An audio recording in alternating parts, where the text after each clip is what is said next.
Hello, everybody. This is Pascal from Neutrality Studies, and today I'm talking to Dr. George Szamuely, a senior fellow at the Global Policy Institute, the co-host with Peter Lavel of the podcast The Gaggle, and the author of the wonderful book Bombs for Peace: NATO's Humanitarian War on Yugoslavia.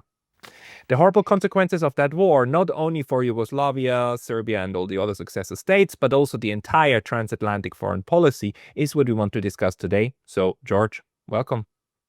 Well, very good to be with you, Pascal. Wonderful having you, because you wrote that book and you have been very vocal online about calling out the hypocrisies of the West, but also this warmongering DNA, which I think you point out in your book, very importantly, learned the pivotal lessons for the post-Cold War era in Yugoslavia. Could you maybe lay that out for us? Well, it's very important to see what was done to Yugoslavia. The Western powers, initially Germany and then the United States and the United Kingdom, set about destroying an established state, the Socialist Federal Republic of Yugoslavia. They did that by violating every norm of international law, every norm of constitutional law. What had happened in Yugoslavia is they had the first elections took place 1990, and almost immediately these various nationalist secessionist forces in Croatia and Slovenia in particular rushed to leave Yugoslavia. Now, in response to that, you would have thought the Western states, which adhere to international law, would say, well, okay, you need to go through some kind of a legal constitutional procedure. You can't just simply say, you have your first election, and then you say, well, as first order of business, we're going to leave a common state that had existed for 70 years. You have to go through some constitutional procedure. That's what normally happens. But instead of that, Germany began pushing right away for the recognition of Croatia and Slovenia. And given that there was no formal constitutional process within Yugoslavia for secession, because Yugoslavia had, unlike the Soviet Union had been, the Union of Soviet Socialist Republics. There were 15 republics, and in theory, all of the republics had the right of secession, though no procedure had ever been laid down for how they would exit the USSR until Gorbachev in 1990 adopted legislation what the procedure should be. But of course, that was completely ignored by the rather opportunistic republics, in particular Russia, Ukraine, and Belarus. So that procedure, what was legal and constitutional, was ignored. But Yugoslavia was a little different because Yugoslavia was the Socialist Federal Republic of Yugoslavia, which means that there was one state comprising 6 nations. So it wasn't in any sense like republics joining together to form a common state. There was a common state of 6 nations. Self-determination inhered in the nations, not in the republics. So all of that was ignored by the Western powers, and the Western powers just sent about, well, okay, we are just going to go ahead and recognize these secessionists, and we're going to ignore the decisions of Yugoslavia's federal, legally established federal institutions, in particular the Federal Constitutional Court in Yugoslavia, which had ruled unanimously that secession is illegal, that the declarations of independence on the part of Croatia and Slovenia were illegal. We're going to ignore all of that. We're going to ignore the fact that there had been no Yugoslav-wide referendum on independence and whether they want to maintain the kind of the continuity of the state. We're just going to go ahead and recognize the secessions. And then they had to come up with some legal mumbo jumbo to justify what they did, which was the so-called Badinter Arbitration Commission, which was decided upon. There were 5 constitutional court judges, 5, all of whom came from Western Europe. Not one person came from Yugoslavia, the Balkans, somebody who actually knew the territory. Obviously, no one came from Russia. And they were the ones who just simply, made up absolutely ridiculous, one of the stupidest, worst set of rulings ever to justify what the Western powers did, which was to recognize the dissolution of Yugoslavia, the secession of the republics, and ignoring the wishes of all of the peoples of Yugoslavia, which was the majority, that wanted to continue with the common state. And so they ignored all of those wishes. And then they said, okay, well, we've got our broken up Yugoslavia, and anyone who doesn't like it, we're going to apply sanctions against them and then eventually armed force. Sorry, I just need to ask you about this because I'm not familiar with this tribunal. Can you give me the history of that tribunal, what it was and how it worked? Well, you see, what had happened was that, as I say, Croatia and Slovenia, they rushed out of the exit and they said, 1991, right? We are in 1991, the latter part. Exactly. So that was June the 25th, 1991.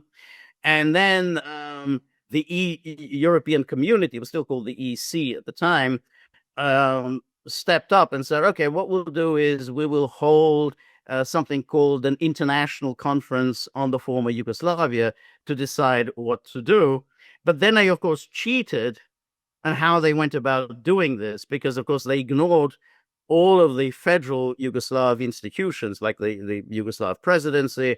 They didn't care about what that said. They ignored the Yugoslav National Assembly.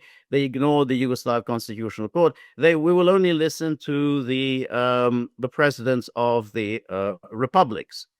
But of course, the presidents that they didn't want to pay any attention to was the president of Serbia, because Serbia was the most populous republic of Yugoslavia.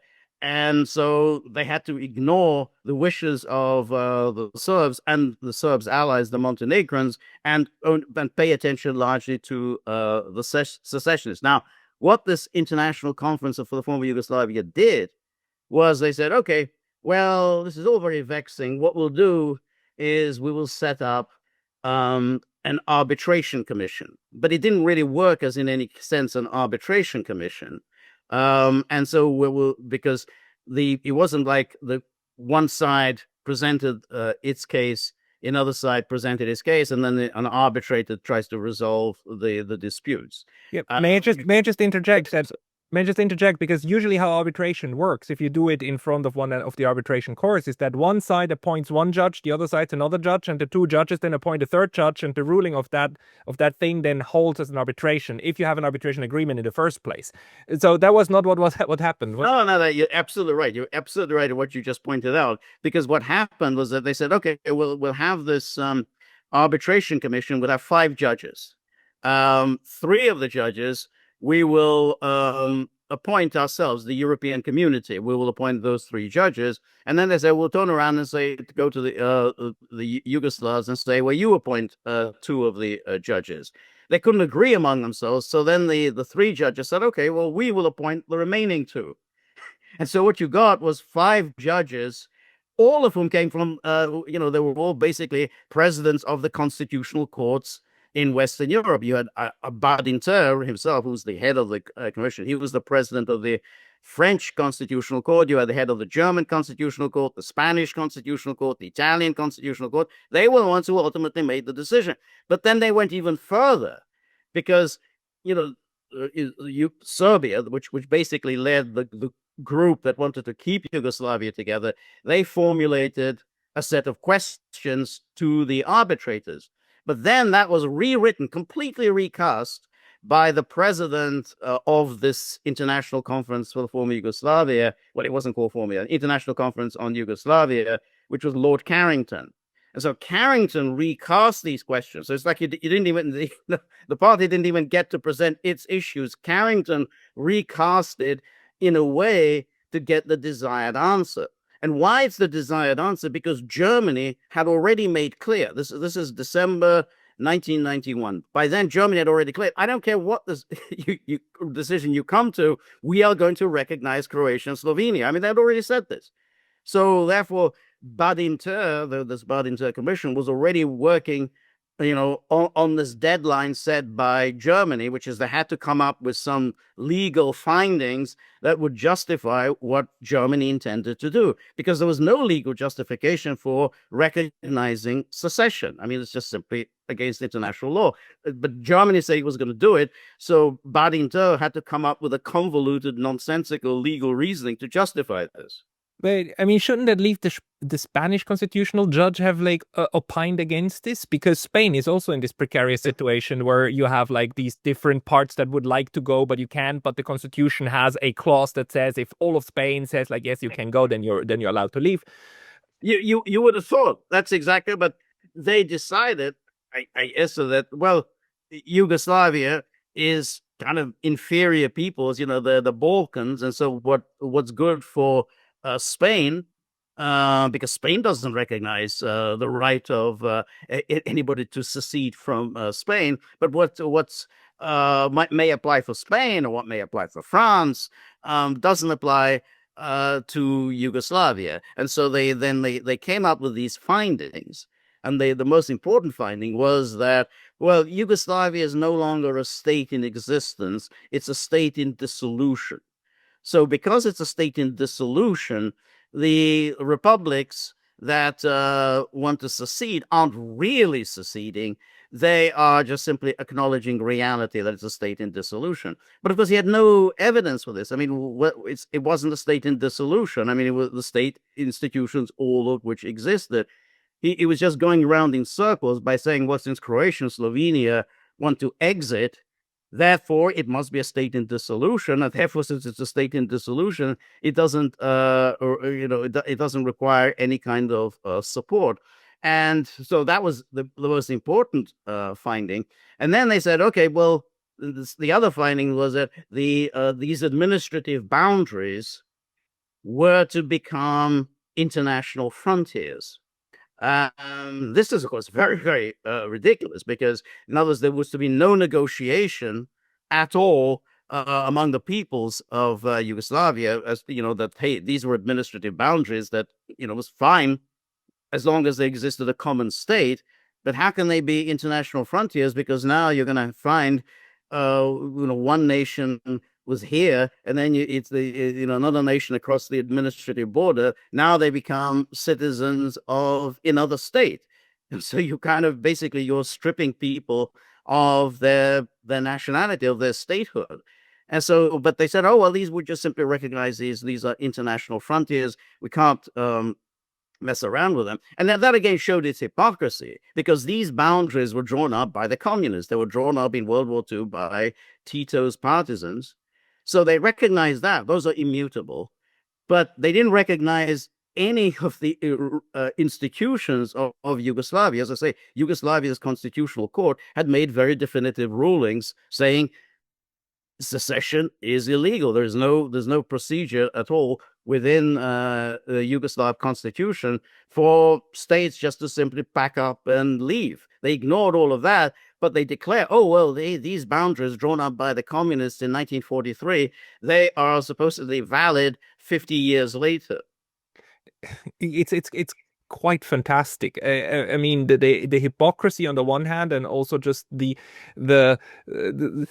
self-righteousness with which all of this happened, and which then, of course, later on justifies intervention, right? And we haven't even gone that far, but it's very good that you point out how this happened.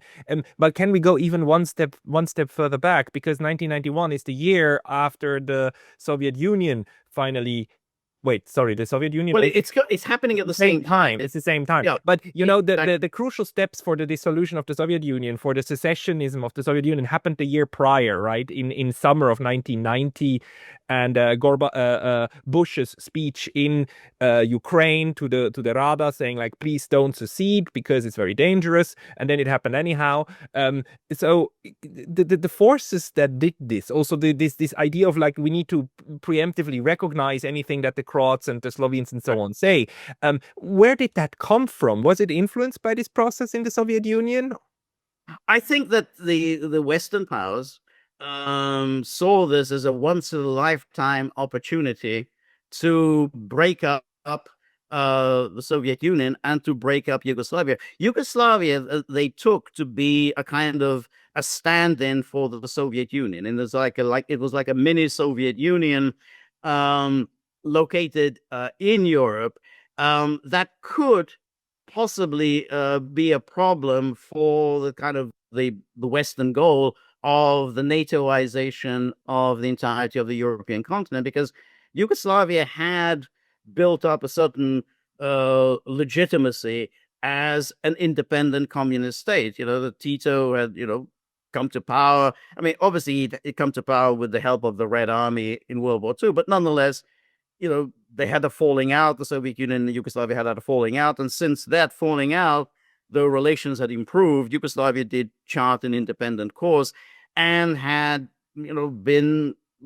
developed its own form of communism. And It's certain market forces and, decentralization, worker control. So that's why Yugoslavia was seen as a potential problem for the goal of sort of the NATOization of Europe. They thought, hey, this might be a kind of a model of socialism that could be attractive to the Eastern European states that we want to scoop up as quickly as possible into the EU and NATO.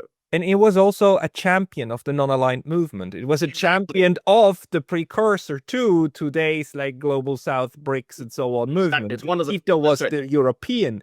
And in this sense, Yugoslavia was very successfully neutral in this entire Cold War affair. Do you, in your research, did you find any indications that say like, yeah, this kind of not with us, and therefore against us, like mentality was playing out in the way that the West Europeans and also the Americans approached the Yugoslavia? Yes, absolutely. Because what they saw in Yugoslavia was the problem of Serbia. They saw Serbia as a real problem for us because they thought Serbia has this very close relationship with Russia.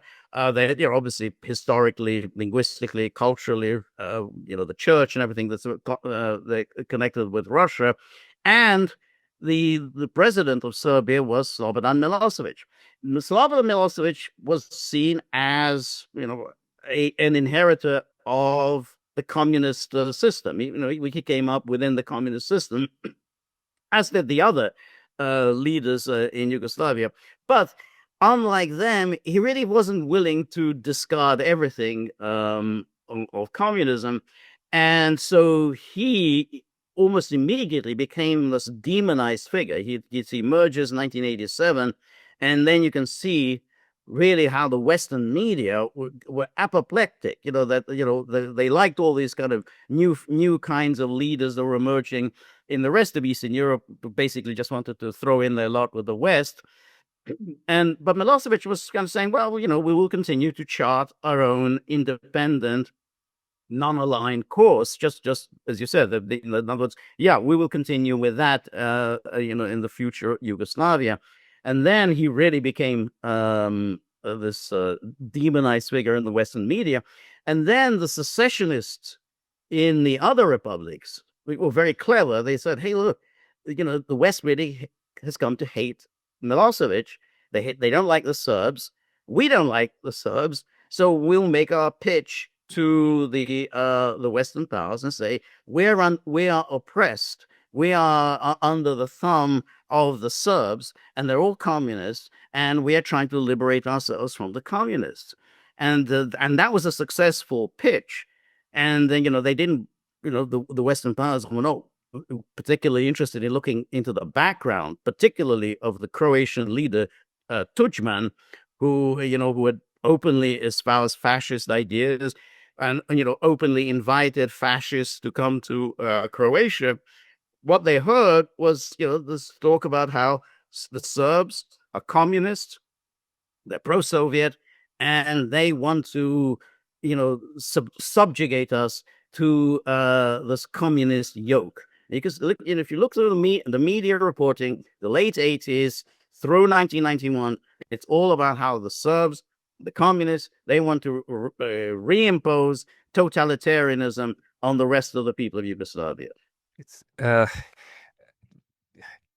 I'm sorry to ask you this because like we have to jump so much because there are so many details that need to be unpacked here. But this approach of then also using individual leaders and completely ignoring where they're coming from. Franjo Tuđman was by all means a communist. He was a communist apparatchik, right? And ignoring all of that, ignoring the I mean, we've seen that time and again, and we see it with Ukraine, right? We see with Ukraine the sudden ignoring of something that was acknowledged all the way before, which is that there is right-wing fascist nationalism in Ukraine, and then suddenly that became like glorious heroes.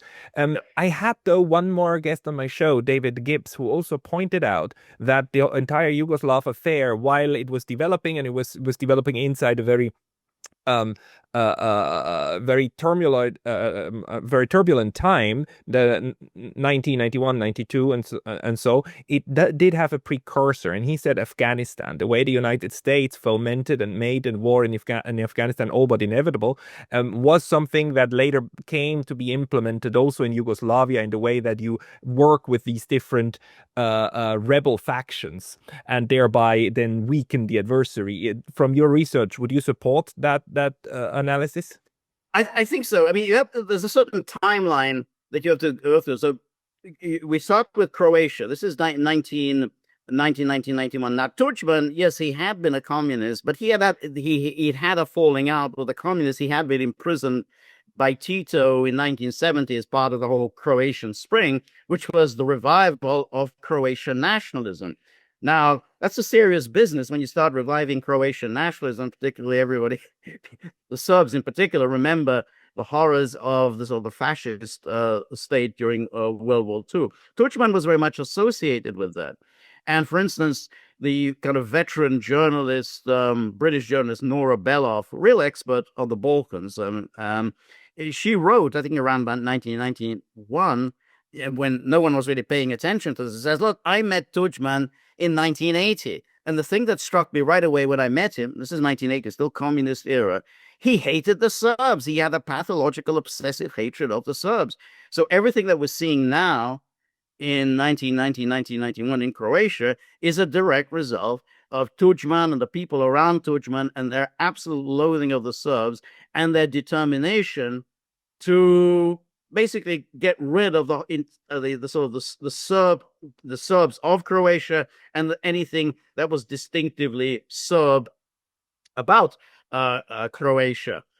So remember, I mean, the way it worked in Yugoslavia was Croatia, according to its constitution, they had several constitutions. In each of its constitutions said Croatia is the state of the Croats and the Serbs.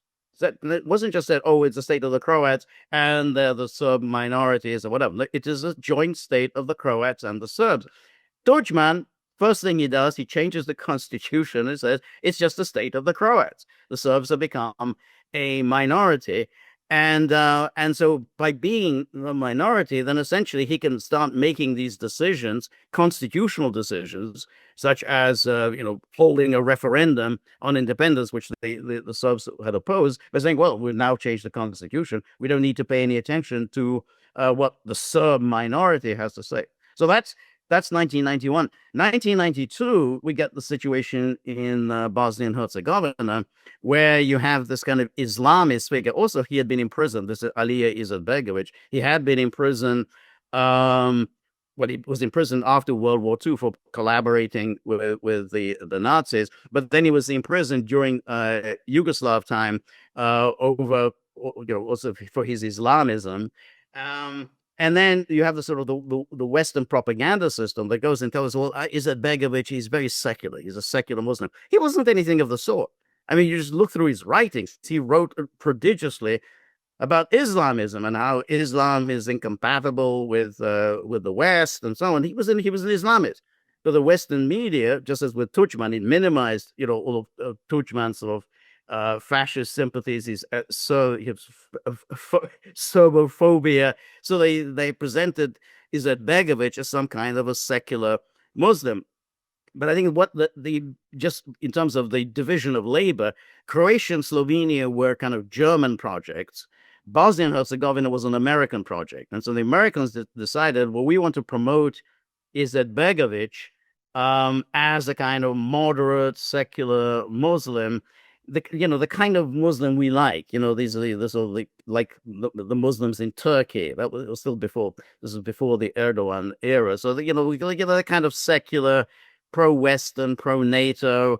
Unlike the Muslims we don't like, the ones in Iran or in Iraq and so on. This is the type that we like. So the Americans embraced the cause of Izetbegovic, and so they were very eager to push for independence of Bosnia and Herzegovina, but which was very problematic because the Muslims really comprise only 43% of the population.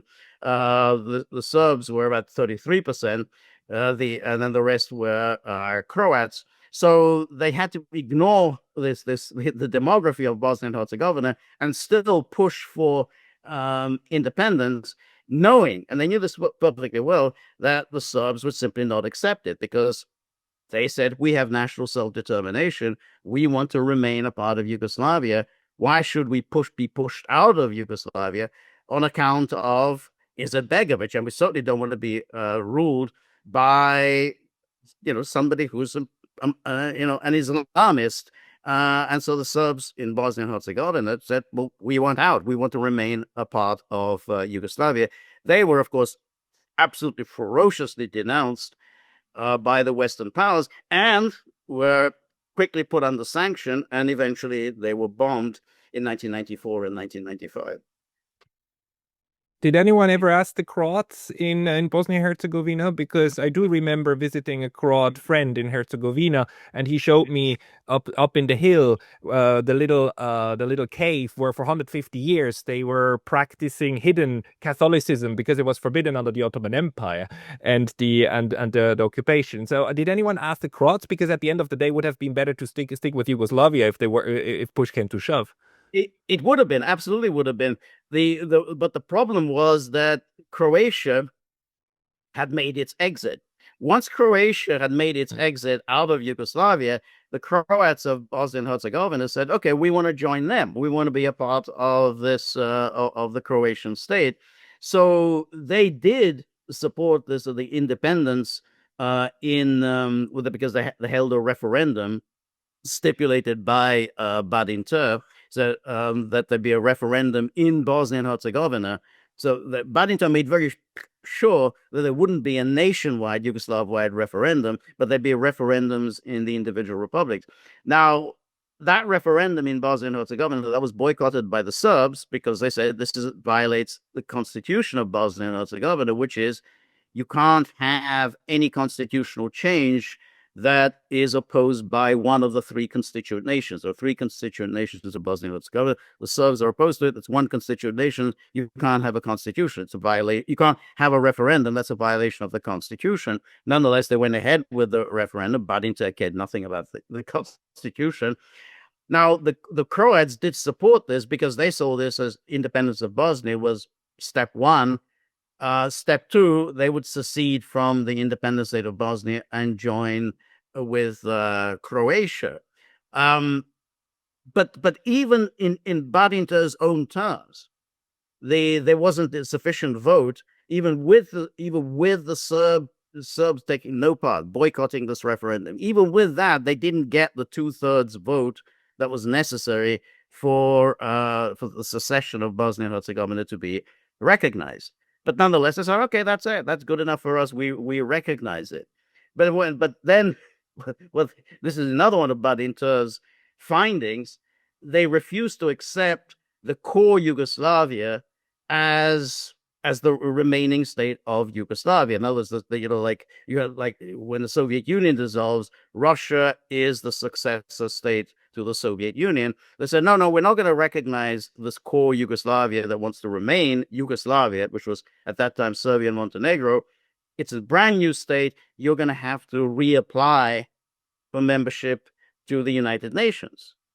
And of course, when the Serbia and Montenegro, what remained of Yugoslavia, we're not going to reapply because we are the continuation of Yugoslavia, and they were promptly kicked out of the United Nations. So they made sure throughout all of those Badinter's findings that they rewarded the secessionists, Yeah. and all of the people, and you would have to say at least 50% of Yugoslavia wanted the state to continue. Those people, those 50% plus who wanted the Yugoslavia to continue, were absolutely resolutely ignored. They got nothing from Badinter.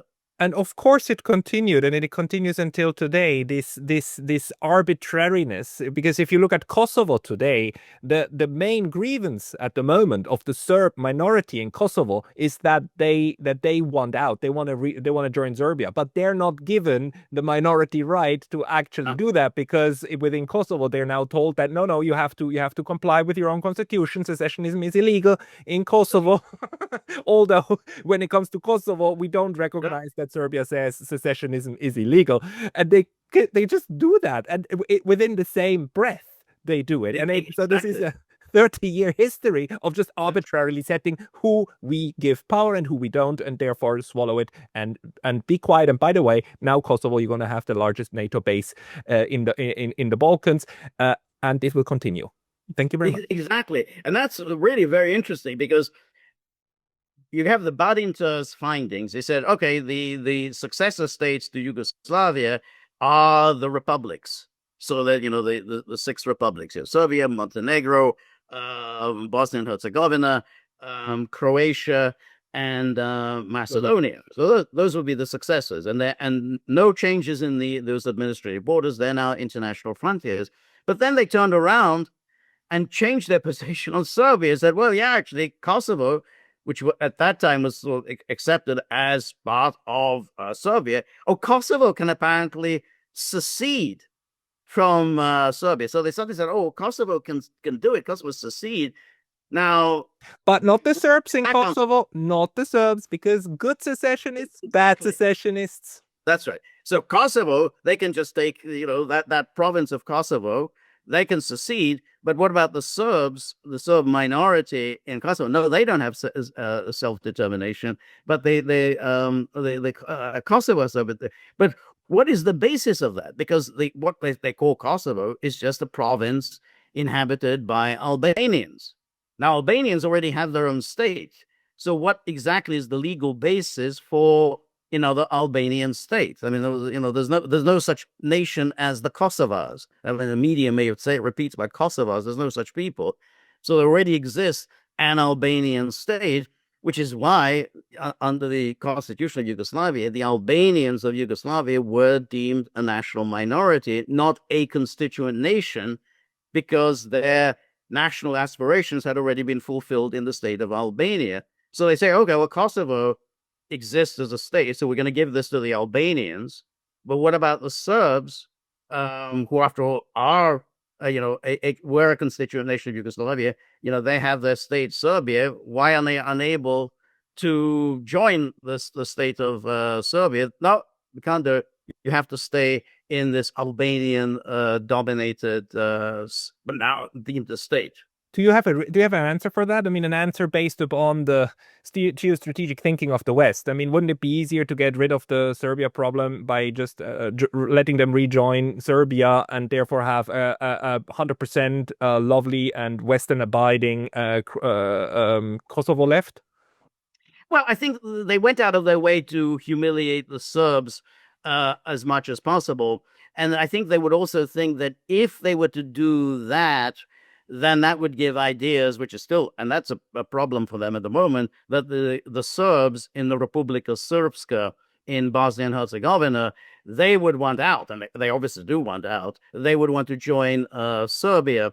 So they came up with all these, convoluted ways of trying to keep the Serbs down, trying to humiliate them as much as possible. So the Serbs have to stay in Kosovo, in essentially their enclaves in this Albanian-dominated province, and the Serbs have, in Republika Srpska, they have to remain within this the state of Bosnia and Herzegovina, which isn't really even any kind of a state. So they just went through all of these procedures just in order to make sure that the Serbs are as humiliated as possible. But there's also another aspect of it, which is obviously kind of divide and rule. I mean, as long as everybody hates everybody else and everybody's permanently in conflict with everyone else, then the Balkans become quite easy to manage. I mean, the Germans obviously blazed the trail in that during World War II, but then essentially the European Union, under the influence of Germany, obviously has done exactly the same thing to the former Yugoslavia. It's so ugly. It's so ugly because it also costs so many lives. It's also so ugly on an international legal basis because it messes up with all of these principles. And of course, one of the things that these people never keep in mind is that the precedents they set, others will learn. So it is extremely ironic that it is Russia now that says, like, look, we're just repeating your approach in Ukraine. Can you draw a couple of the parallels that actually other states have learned from this way of implementing their will on others?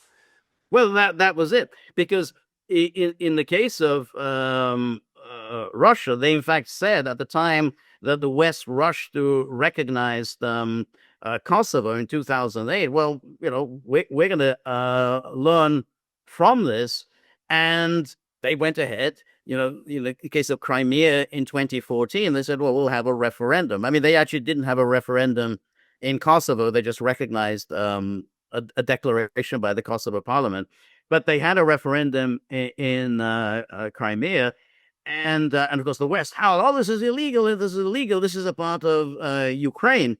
Now, what is the basis of their claim that it's a part of Ukraine? Well, in 1991, at the time of the basically illegal, unconstitutional dissolution of the USSR, there was never any legal basis for what happened. Under that, in Belovesh, December 1991, those were the borders of Ukraine. So that those now become the international frontiers under which we're obligated to recognize in perpetuity. And then the Russians turned around and said, well, why should we? I mean, you didn't, when it came to Serbia, you said you weren't going to recognize the borders of Serbia, having first said in 1991, 92, that these are the international frontiers of Serbia, and then you turn around and say, no, well, they're not the international frontiers. We're just going to declare this province as an independent state. So we're going to do the same thing. Why should we be obligated to recognize the state of affairs in December 1991 as existing in perpetuity? So the Russians did that in the case of Crimea, and then, of course, they did that in the case of the Donbass, initially, the Donetsk and Lugansk, and then, of course, they added, which is Kherson and Zaporozhye. So they said, okay, this is now a part of the Russian Federation. Now, the West screams, "Oh, international law! You can't change international frontiers." But you did that in the case of Yugoslavia. You just went ahead and dissolved an existing state. You did it in violation not just of the Helsinki Final Act of 1975, not just in all of the United Nations declarations, when you basically are not supposed to recognize any kind of secessions. That's deemed to be part of the unfriendly acts towards other states. The 1970 Declaration about unfriendly acts towards other states. You went ahead and did that, broke it up. You didn't regard that as in any way you were messing around with international frontiers. And now suddenly, oh, the international frontiers of Ukraine, we can't do anything about it. It's nothing but total hypocrisy and opportunism. There are no principles of this. I mean, as I say, you go and read those declarations of Badinter, sort of the most ridiculous legal findings by the top constitutional court lawyers in Western Europe, this nonsense that they came up with, and then thought, oh, we'll accept that, and then you say how suddenly the Western powers are very solemnly proclaiming, well, we have to adhere to international laws. We can't just simply start changing international frontiers. Well, that's what you did. You did that in Yugoslavia over and over again. Can you explain to me maybe also like what you know about the German rationale? Because the Germans just emerged in 1990, 1991 as the greatest winners of the end of the Cold War, because basically we call it reunification, but that's not what it was. It was like West Germany swallowing up East Germany. The East German state died. It died and it was gone, and its institutions were killed. Its elites were basically told to leave and not come back, and everything was replaced. Right? It was like West Germany swallowing East Germany, and at the same time, we then have the breakup of both the Soviet Union and of Yugoslavia, and the broken up Yugoslavia really broken up with an axe. And the Czechoslovakia. I mean, we call it velvet divorce. I have no fixed opinion on that one, but on Yugoslavia, like, what is it that made the West Germans go so toxic on Yugoslavia? No, it's a very interesting question because you go to October the 3rd, 1990, which is the day of the German reunification. Helmut Kohl, the German chancellor, he sends a telegram to every single head of state in the world and declares henceforth only peace will emanate from German soil. And this was word for word what was in that 2+4 agreement that was rushed through on the 12th of September, so really just a couple of weeks before the reunification. So it says, okay, peace will emanate from German soil. Within a few months, the same Helmut Kohl, the same Hans-Dietrich Genscher, the German foreign minister, went ahead and essentially they just pushed for this. They just pushed, with extraordinary aggression that they would recognize Croatia and Slovenia, and they didn't care who would object to what they were doing. So what was really behind this? Well, I think Germany was asserting itself in Europe, contrary to all of the proclamations that they had made. And to be honest, I have to say, this has been a pattern of Germany since the reunification. I think they played nice. West Germany had kind of played nice for all these years. Oh, we're different, we're changed. We're not interested in any kind of aggression. We want to work with our neighbors, with our with all our partners. We're just not going to do any of the things that we used to do. Look at Germany now. I mean, Germany now openly says we are in conflict, with Russia. That was Chancellor Merz the other day. Annalena Baerbock said we are at war with Russia. It would be almost unthinkable for any German government to be saying that. So Germany has emerged, that kind of is reasserting itself. So he did it initially. Yeah. Croatia and Slovenia were their allies. They're allies in World War II. So that was, they were essentially restoring their historical interest in the Balkans, as well as their hatred, their absolute loathing for the Serbs. It's a deep pathological hatred for the Serbs, going back through to the 19th century. And that Helmut Kohl, and you could see some of that now with the restoration of this hatred for Russia, and that pervades throughout the German media. You talk to Germans and say, it is day and night within German media absolute loathing for the Russians. One was recalling the old days of the 1930s, and just the vehemence of against Russia, and the refusal to entertain even the slightest any perspective different from that, to try to listen to Russia's case or anything like that. You don't get any of that in German public discourse at all.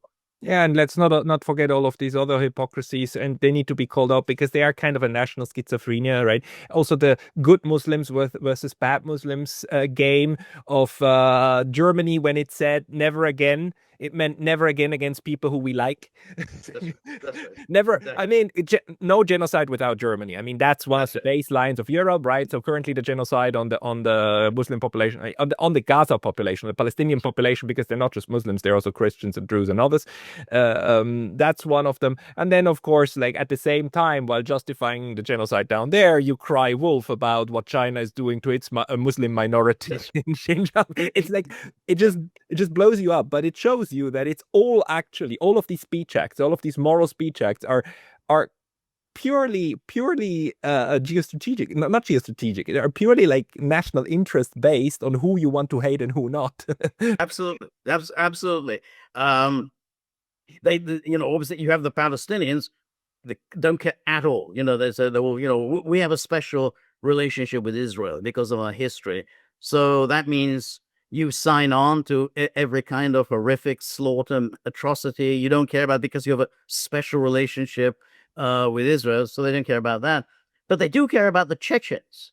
When the Chechens, during the years of the Chechen wars in Russia, the Germans were in the forefront, absolutely outraged by what was being done to the Chechens. So those were the good Muslims, because they're against the Russians. And then again, you see, this reinforces the pattern because it's kind of what Nazi Germany did. That they also made all of these distinctions. Which are the Muslims that we're going to support? Well, we're going to support obviously the Muslims in Bosnia and Herzegovina. They're against because they're against the Serbs, so they're good. We'll support the Muslims within the Soviet Union. They're going to be on our side.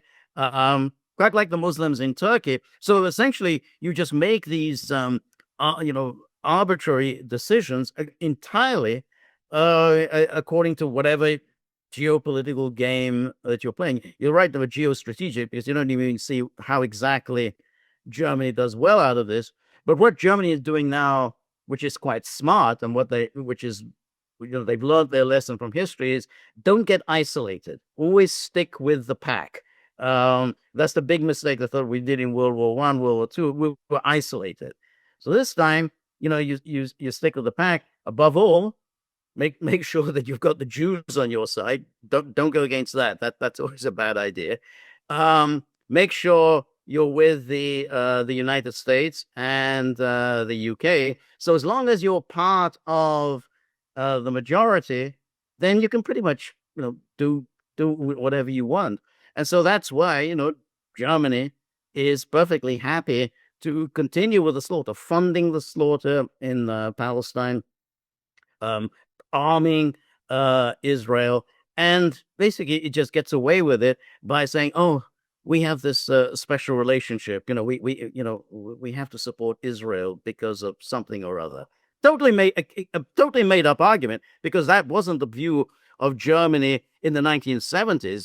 Helmut Schmidt didn't think that we have to support Israel because of what happened in the 1930s and 40s. This is just something today that Germany has just made up. The 1930s and 40s should guide our policy towards Israel.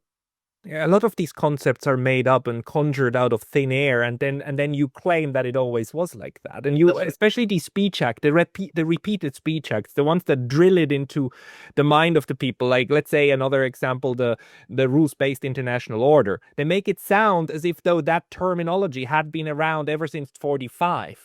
When in fact it was made up less than 10 years ago, because before that nobody called it like that.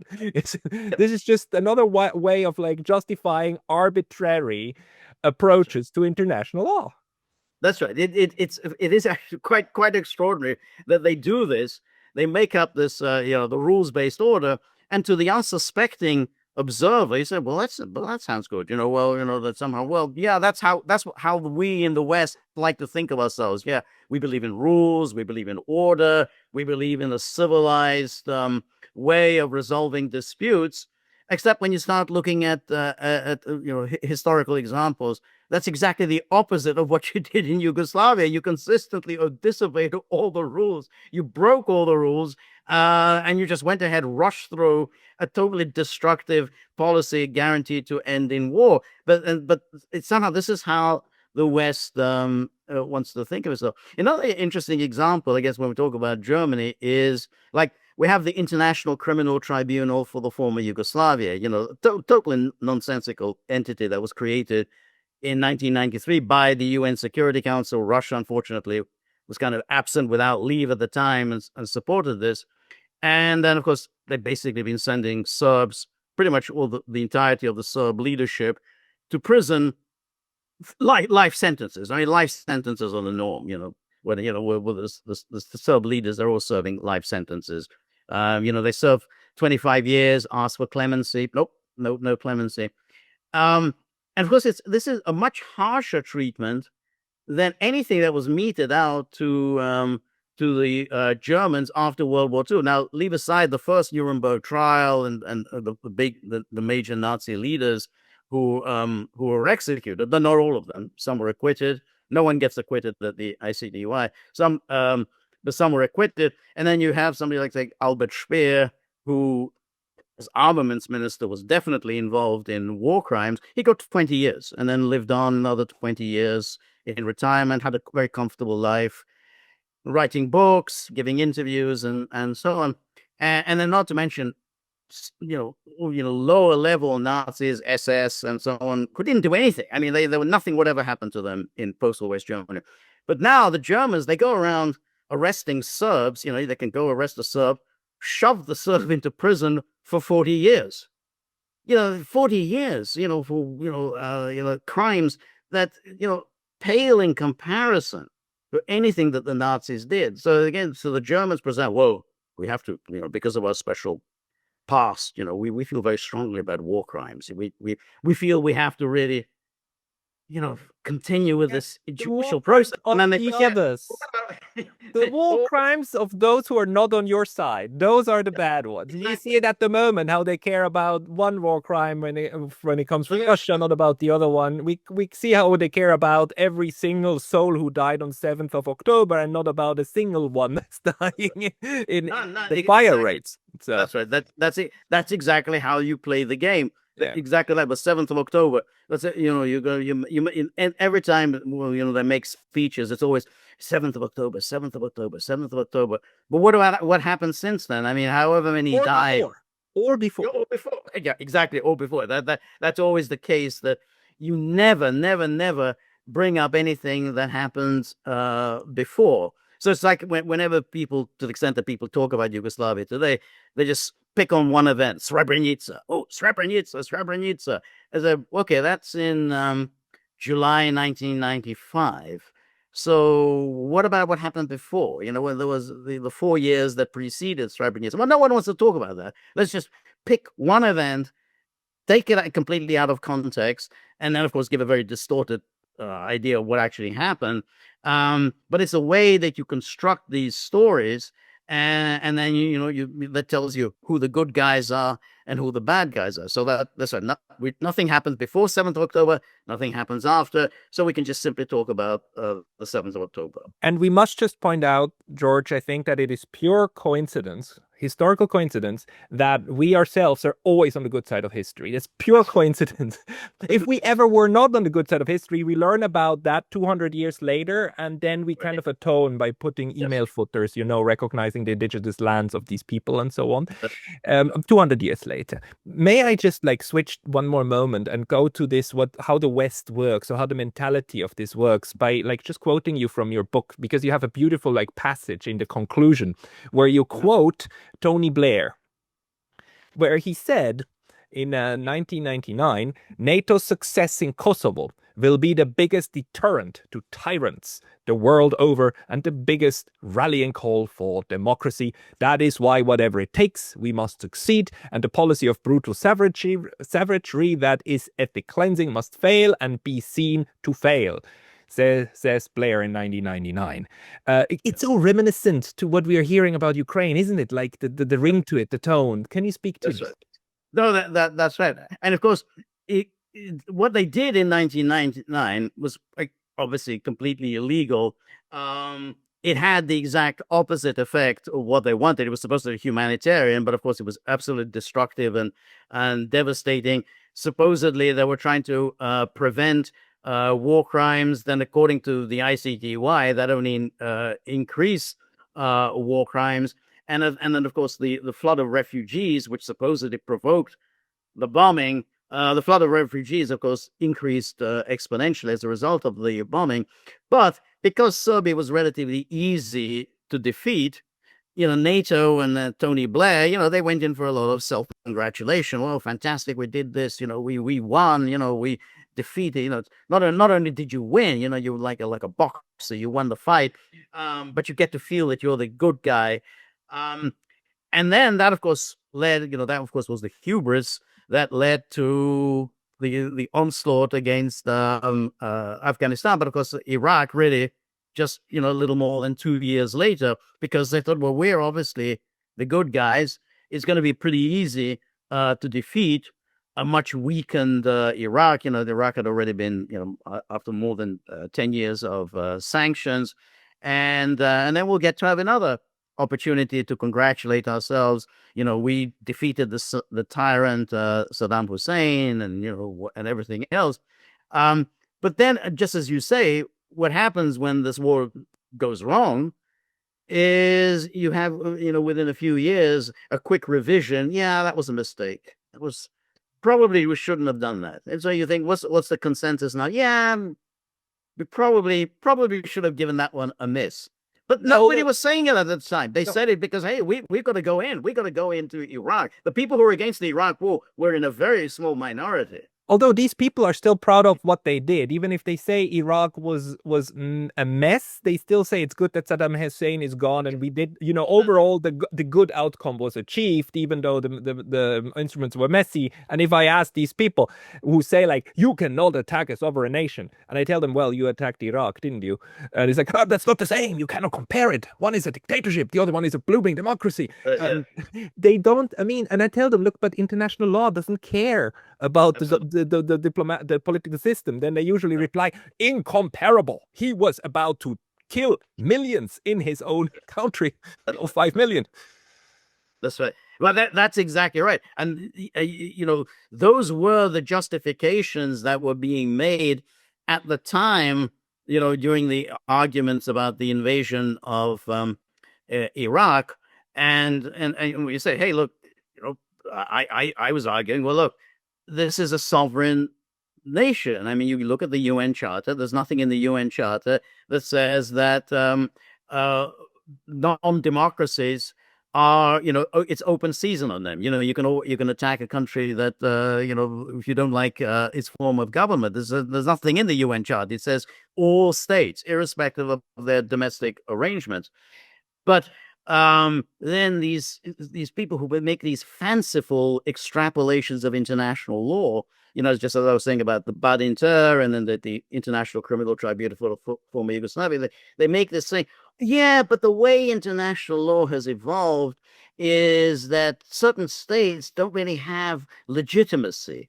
So because they're not democratic, because they don't really protect their own people, they don't have immunity from attack by others. And that was the kind of the germ of this whole idea of the responsibility to protect, that, you can actually arbitrarily decide that certain states don't protect their populations. And so others can come in and bomb and overthrow or do whatever they want to do. So they said that was an argument made about Iraq. And you're right, there are people who still justify Iraq. Well, at least we got rid of Saddam Hussein. But because so many Americans died and it was clearly became very unpopular in the United States, that it's still a kind of an embarrassment. And it was based on lies. I mean, you can't get around the lies that were spread about the weapons of mass destruction. So it's kind of become an embarrassment. So people just don't really want to talk about it very much. So that's same with Vietnam. Vietnam was extremely popular in the early days. Then when it became gradually unpopular and the war didn't seem to be coming to any kind of conclusion, then America ended it, and then it seems everybody was against it from the beginning. It's like you're hard put to find anyone at all who was for it. Oh yeah, of course I was against Vietnam. So that's always the way these things work. If it succeeds, or at least succeeds in those terms, as they think Yugoslavia succeeded, because they kind of gave in, not on everything, but at least they gave in after the 11 weeks of bombing. Then they congratulate themselves and go on talking about what a fantastic intervention this was. If it doesn't, then they kind of say, yeah, it just didn't really work. Wrong war at the wrong place at the wrong time. Better luck next time. So that I think that's been the view of case of Iraq, and of course before that Vietnam, and to a certain extent Libya as well. Yeah, and when it didn't end well, and especially if you have to exit, then you put bone-crushing sanctions as well, just to strangulate whatever is left of the mess that you created. And Afghanistan is currently there, right? But anyhow, And it was true of Vietnam as well. United States, and Cuba. as part of the Paris Peace Accord, the United States was promised enormous amount of aid to Vietnam to help rebuild the country. Not one penny. The United States didn't come up with a single penny to Vietnam after the Paris Peace Accord. So they always. There was the sanctions didn't apply, but you're absolutely, the sanctions remain in place until there's a regime change that the West desires. And for some reason, the West can understand how it is that these savage nations like Vietnam and India and so on do not side with them when it comes to approaching Russia and China. It's like it's unfathomable. Why? Why would that be? But anyhow, like as a very last question to wrap this up, would you say that Yugoslavia was the conclusion of of the victory of the West in the Cold War, or was it the beginning, the new blueprint of how to implement hegemony for as long as you can? I think it was. This is a really good question. I think it was the beginning of the kind of post the unipolar moment. Yeah, and I think it's in a very interesting way that with the collapse of the Soviet Union, this was the opportunity for the West to essentially express its dominance, particularly of the European continent, but then obviously going on into Eurasia. Because for the West, I think the outcome of World War II really wasn't very satisfactory, because basically it was the Soviet Union that broke the back of the Wehrmacht, and the West had to accept this. The West had to accept that this outcome of this war, in which Eastern Europe remained within the Soviet sphere of influence, and the Soviet Union was this formidable military power, and the West really was very unhappy about this. And so, in a way, it was, once that power kind of disintegrated from 1991, then the West, so now we can get the outcome we really wanted all along. And so this was this push against Yugoslavia was really part of the push against Russia, and that goes back a long way. I mean, it goes back to the 1930s. It goes even before that, an attempt to push Russia out of Europe altogether. And Yugoslavia was seen as the stand-in for Russia. Russia had always been involved in the Balkans. The British had problems with Russian involvement in the Balkans. The Serbs were seen as the kind of Russia's allies. They had then worries about, well, maybe there's some other will also look upon Russia as allies. Maybe the Bulgarians will look upon Russia as an ally. So the reason for that onslaught against Yugoslavia was to push Russia out of Europe once and for all. Not unlike, as I say, the pre 1939 European projects. And in a way, it continues to this day, because the outcomes of the wars in Bosnia and Herzegovina and in Kosovo were not wholly satisfactory for the West. They had to put up with a divided Bosnia and Herzegovina. The West's goal was a unitary state of Bosnia that would be a member of NATO and would take its orders from Brussels. They had to put up with this loose confederation comprising a Serb state of Bosnia. And that's what they're doing now that they've removed this leader, Milorad Dodik, from power in the Republika Srpska. This is the West's opportunity to undo what they had to put up, what they had to accept in 1995 at Dayton, which is the creation of the Serb entity. They could well now move and try to dissolve the Serb entity altogether in Bosnia and Herzegovina. Same with Serbia and Kosovo. They still have not been able to force Serbia to give up on Kosovo. So that's why the West continues with this agenda, because as long as the Serbs are there, somehow Russia maintains its presence of some kind of influence in Europe. And that's why there's endless media stories about how Russians are making trouble in the Balkans. There's, the Russian agents, there's all these problems with Vucic is clearly working with the Russians and Dodik is with the Russians. It's a perpetual obsession that somehow we haven't got the whole thing, the whole pie, which should be in the West, but instead we still have to share it somehow with Russia. So that, I think, it was the first of the kinds of wars in which I think the West wants to express its total geopolitical dominance. Ultimately, and that goes back, I guess, to the Halford-Mackinder thesis of the dominance of the Eurasian landmass. Yeah, and it's just a repetition of the stupidity of not accepting a yes for an answer, because the Serbs want to join the EU.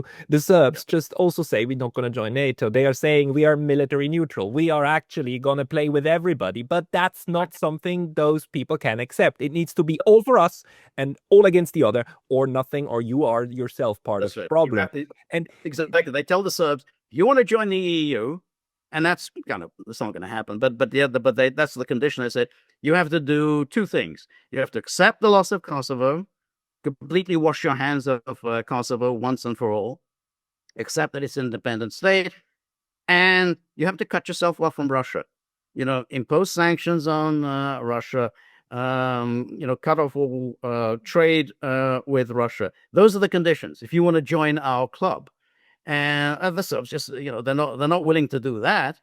And, they'd like to be a part of the EU, but they're not willing to sacrifice everything. But that's what the Europeans and the Americans are demanding of them. Yeah, and of course, naturally, this causes exactly the opposite effect, just like in Georgia. Georgia learned its lessons. The Serbs, they know that they cannot throw their lot into one or the other basket completely. You have to play with everybody. Sorry, and I know I said it's the last question, but very last follow-up, because you interestingly now said that what the West wanted to achieve in the 90s was to completely push out Russia. This flies a little bit in the face of the interpretation that the West got drunk on having won the Cold War and having now having like destroyed the Soviet Union and therefore not paying attention to Russia. Because what you're implying is that they were still paying enough attention in order to try to completely wrestle anything out of the orbit of the successor state. How do you see that? Well, no, what I mean is that there was a concern that sooner or later Russia will recover, and that was, they had to make sure that even if that happens, if Russia recovers, and they were going to make sure Russia doesn't recover, they did as much as they could to create as many problems inside Russia as possible, but that they wanted to make sure that that if Russia recovers, there'll be nothing for it to come back to, that all of the states of Eastern Europe will have been scooped up into NATO and the EU. And in particular, the real problem for Europe and the United States was the Balkans, because that was the one area where there was a real sentimental attachment to Russia, going back to the 19th century, going back also to World War I, where Russia entered the war, kind of destroyed itself on behalf of Serbia. So that was when there was the fear. So on the one hand, I think initially the concern was that Yugoslavia, if it survived, would form an attractive alternative, a kind of a market-based socialism, and as attractive alternative to Eastern Europe that was very quickly being scooped up into the neoliberal order. So they wanted to make sure that was destroyed. But after you destroyed that, and that became clear that Yugoslavia wouldn't survive, then they had to deal with Serbia, because as long as Serbia was there, as long as the Serbs were there, the dominant people in the Balkans, then Russia would have some influence in Europe. And I think that's why they had to push NATO expansion, and then continue to apply more and more pressure against the Serbs. So make sure that we never again have to have Russia on our continent. That makes very good sense. And everybody listening, don't mistake anything that George said for a grand master plan of the puppeteers. It is more the forces of these neoliberal and neocon groupings that then lead down the path of history. George Szamueli, people want to follow you. They should go to your podcast first and foremost. Yeah, absolutely. The podcast, you'll find it on the Gaggle .locals.com. You can also find it on YouTube. You can also follow me on Substack. You can follow me on Twitter. And above all, please try and buy my book. It's a little pricey, unfortunately. It's not my decision. Bumps for Peace, NATO's Humanitarian War in Yugoslavia. Everybody, the links will be down in the description below. George Szamueli, thank you very much for your time today. Thank you very much, Pascal.